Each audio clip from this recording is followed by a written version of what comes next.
Good afternoon friends, আমি ফাল্গুনি। আপনারা কেমন আছেন? আমি ভালো আছি। আজকে আবার লাঞ্চ ভিডিও নিয়ে চলে এসেছি। রোজ আসতে পারি না, শরীরটাও আগে ভালো ছিল না, সময়ও হয় না, তাই অনেক দিন বাদ আজকে লাঞ্চ ভিডিও নিয়ে হাজির হয়েছি আপনাদের কাছে। কি কি রান্না করেছি চলুন দেখে নেওয়া যাক।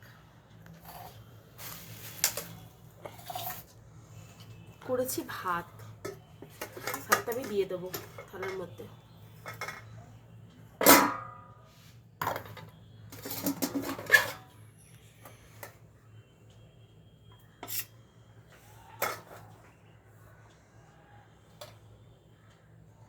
এক্সট্রা ভাত এখানে থালার মধ্যে ভাত দেওয়া কমপ্লিট।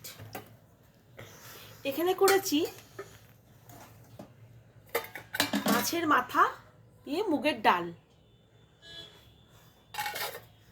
তারপরে করেছি ধনে পাতার চাটনি টমেটো দিয়ে রসুন দিয়ে, আর এখানে করেছি ডিমের কষা।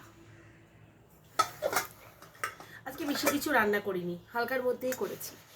আপনাদের কেমন লাগলো অবশ্যই জানাবেন এবং লাইক শেয়ার এবং কমেন্ট করতে ভুলবেন না, এবং আমার আইডিটিকে ফলো করবেন এবং আমার ইউটিউব চ্যানেলটিকে সাবস্ক্রাইব করতে ভুলবেন না।